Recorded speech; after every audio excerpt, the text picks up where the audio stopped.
भाजपा के विधायक खुद कह रहे हैं कि एक दूसरे को कि वो अवैध खनन कर रहे हैं, वो कह रहे हैं वो अवैध खनन कर रहे हैं। आपको बधाई भी देना चाहते हैं, राष्ट्रीय कार्यकारिणी में आपको सदस्य मनोनीत फिर से कर दिया गया है। खैर आप काफी समय तक समाजवादी पार्टी की राष्ट्रीय कार्यकारिणी के कोषाध्यक्ष भी रहे हैं, तो क्या फीलिंग है सर? मिक्स्ड है या मतलब कैसा लग रहा है?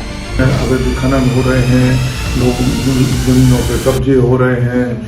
आपको क्या लगता है स्वामी प्रसाद मौर्य ने जो बयान दिया वो सही है या गलत है रामचरितमानस को लेकर? उनका आशीर्वाद रहा है, तो अब आगे कुछ नहीं हो पा रहा तो उसके लिए कोई मलाल की बात नहीं है।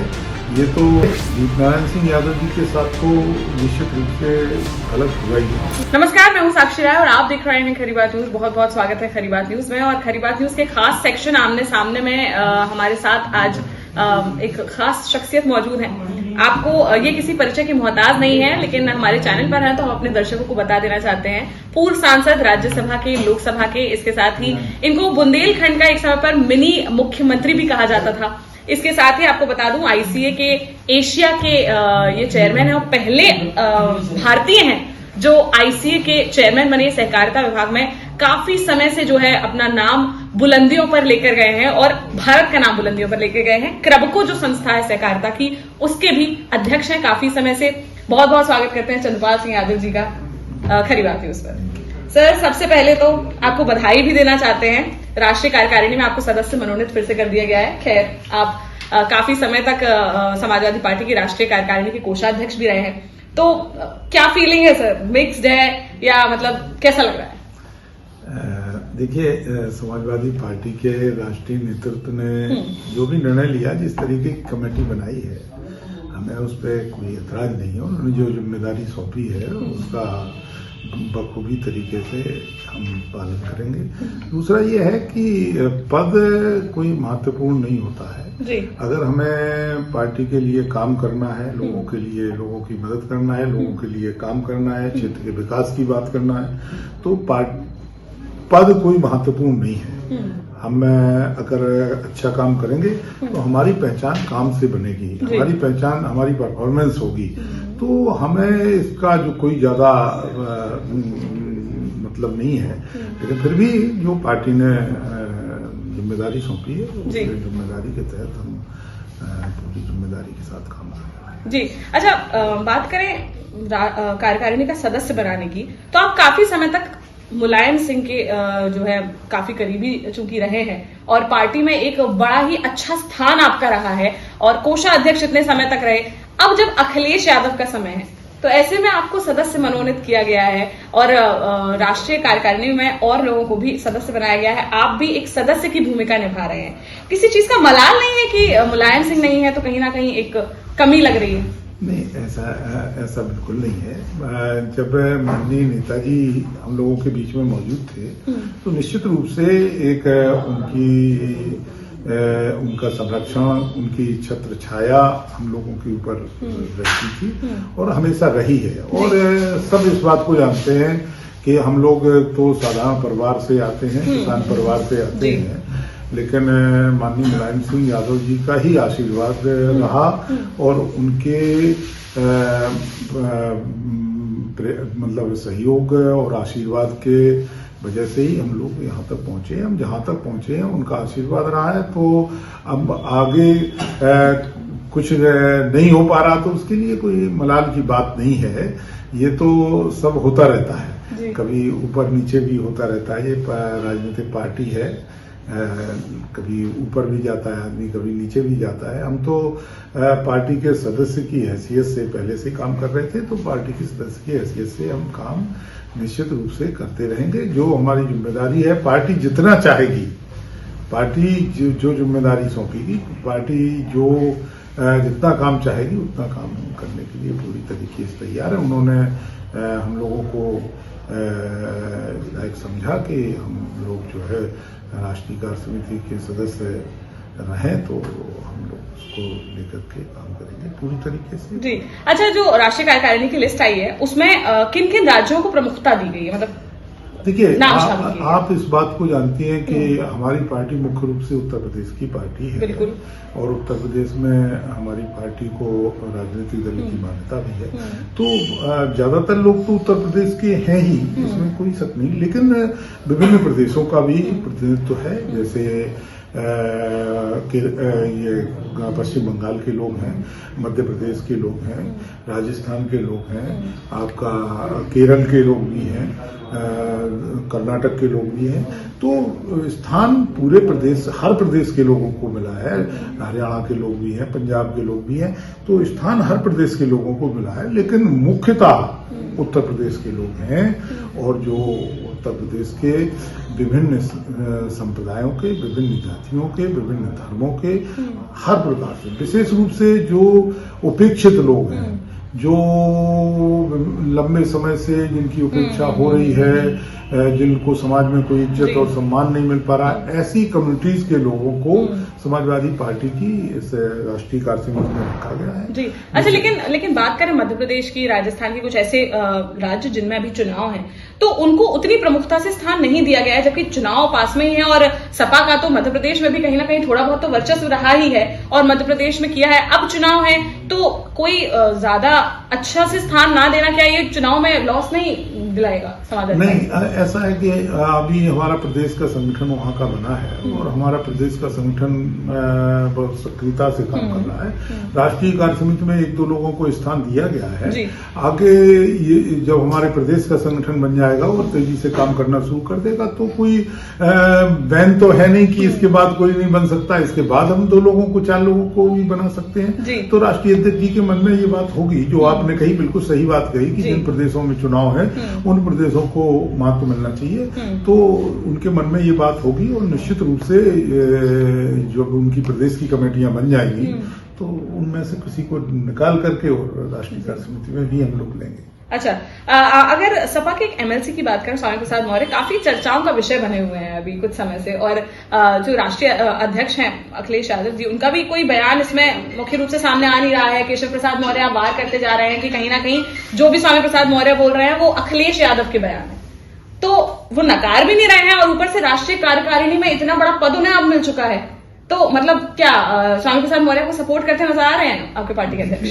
देखिए, जो उन्होंने बात कही, हर व्यक्ति की आस्था जो है उसका व्यक्तिगत मामला होता है।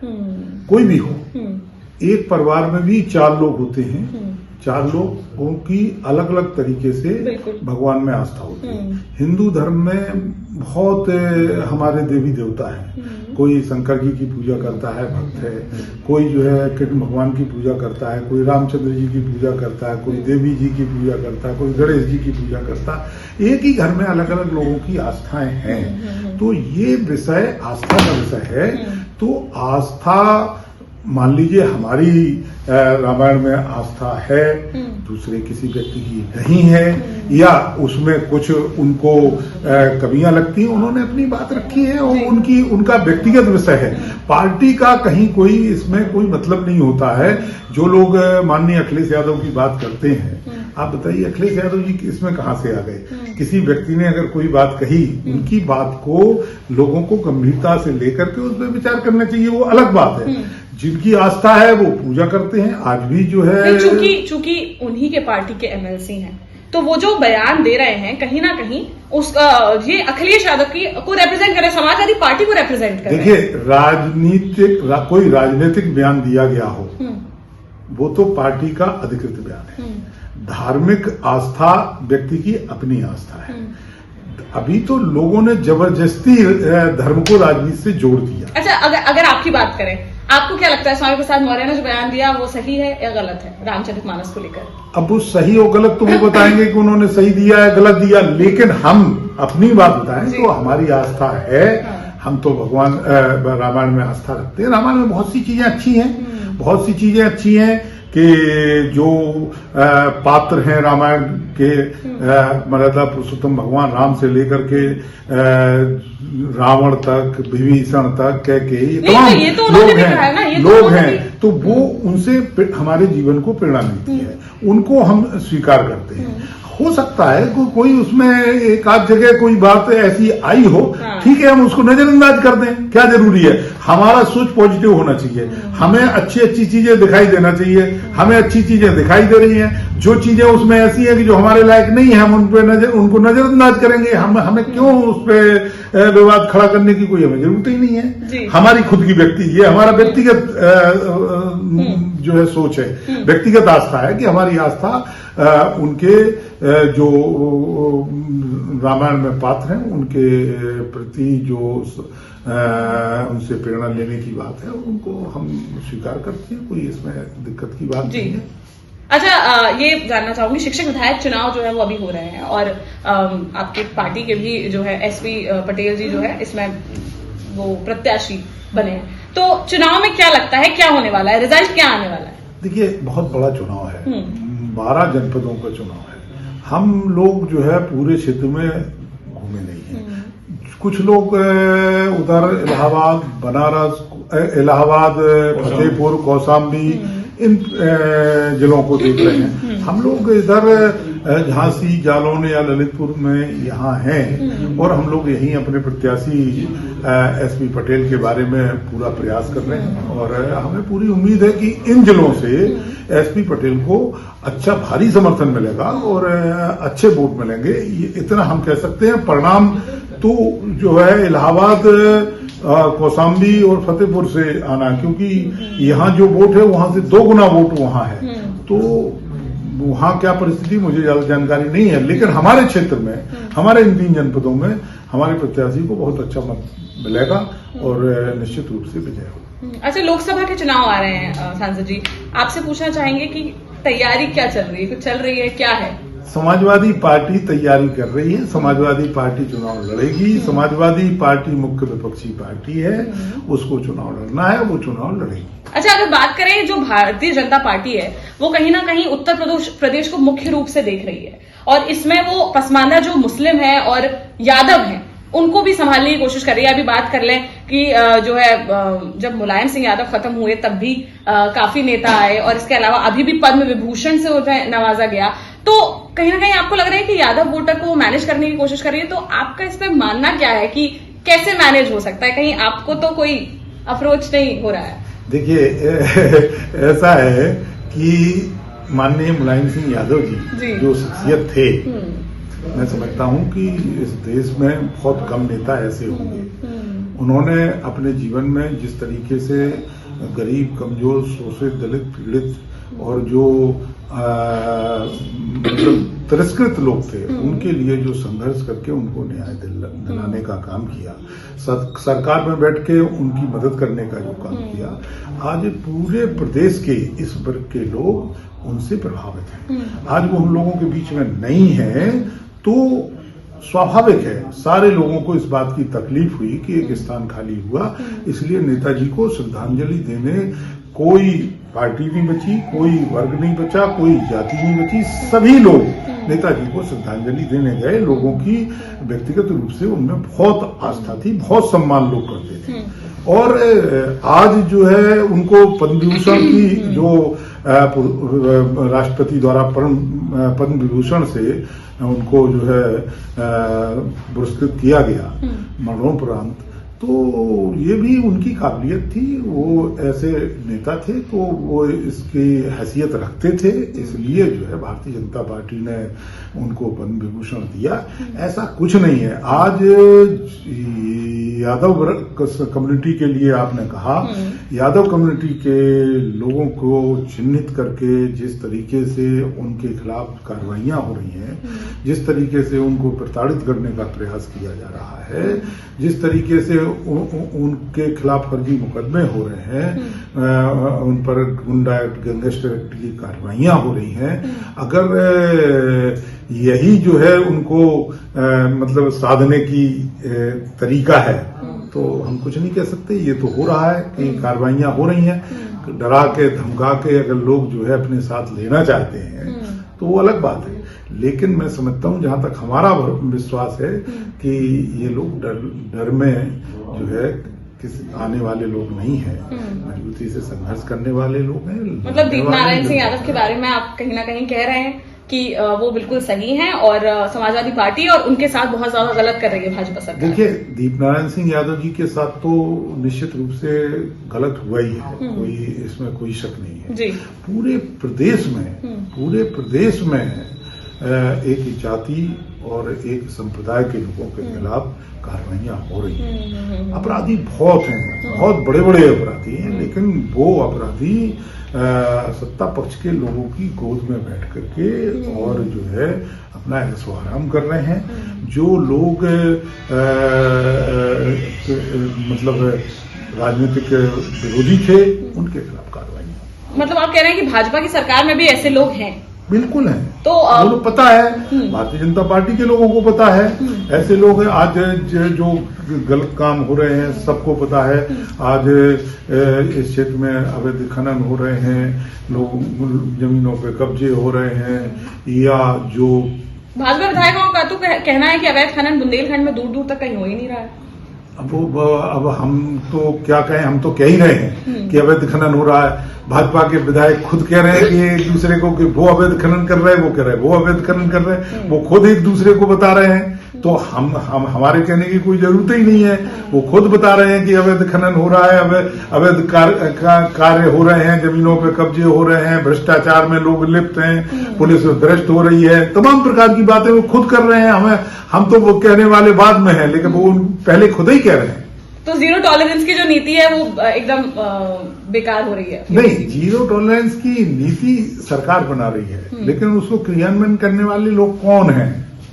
भाई सरकार कह रही है जीरो टॉलरेंस, लेकिन धरातल पे तो लोगों के खिलाफ जबरदस्त कार्रवाइयां हो रही हैं, जबरदस्त तरीके से गलत काम हो रहे हैं। तो उन गलत कामों पे लोगों की निगाह जाना चाहिए। योगी जी को भी निगाह देनी चाहिए। बिल्कुल, सरकार को बिल्कुल निगाह देनी चाहिए कि जो लोग गलत कर रहे हैं उनके खिलाफ कार्रवाइयां होनी चाहिए। जी अच्छा, और एक सवाल जो मैंने बीच में आपसे पूछा था यादव समाज का, तो आपका कहना क्या है? मतलब यादव समाज कहीं भी नहीं जाने वाला है? हमने कहा नहीं जी, हमने कहा ना आपको कि यादव समाज के खिलाफ जो है, जो जिस तरीके की कार्रवाइयां हो रही हैं नाजायज गलत तरीके से, और अब आपका जो कहना है कि उनको डरा के धमका के या दबा के किसी तरीके से अपने साथ करना चाहते हैं, मैं समझता हूं कि यादव कम्युनिटी डरने वाली नहीं है, ना इस तरीके के दबाव में आने वाली कम्युनिटी है। हमेशा संघर्ष किया है, हमेशा संघर्ष करके वो न्याय पाने का प्रयास किया है। हम लोग आज भी संघर्ष कर रहे हैं, संघर्ष करके न्याय पाने का प्रयास करेंगे।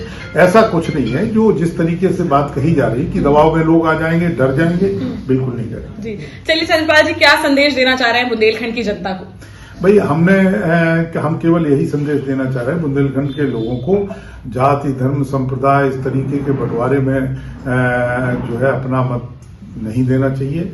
आने वाले चुनाव में जो मध्य प्रदेश में विधानसभा का चुनाव है या आने वाले 2024 के लोकसभा चुनाव में, हमारा सभी लोगों से ये निवेदन है कि विकास के एजेंडे पर जो पिछड़े हुए बुंदेलखंड का विकास कर सके, जो बुंदेलखंड के लोगों की मदद कर सके, बुंदेलखंड को मुख्य धारा में जोड़ सके, ऐसी पार्टी को लोगों को सहयोग करना चाहिए। लोगों को पता है कि माननीय अखिलेश यादव ने मुख्यमंत्री रहते हुए उत्तर प्रदेश के क्षेत्र में बुंदेलखंड का जो क्षेत्र है, जिस तरीके से विकास के कार्य किए हैं, जिस तरीके से लोगों को इज्जत और सम्मान दिलाया है, बुंदेलखंड को विकास की मुख्य धारा से जोड़ने का प्रयास किया है, तो हम तो सभी से ये अनुरोध करेंगे कि आने वाले समय में माननीय अखिलेश यादव जी के हाथों को मजबूत करने का काम करें। जी, तो चलिए आज हमारे साथ थे नेताजी पूर्व सांसद डॉक्टर चंद्रपाल सिंह यादव जी। इनसे कई मुद्दों पर चर्चा करी। आपको हमारी ये चर्चा कैसी लगी हमें जरूर बताएं। ऐसी ही किसी और शख्सियत को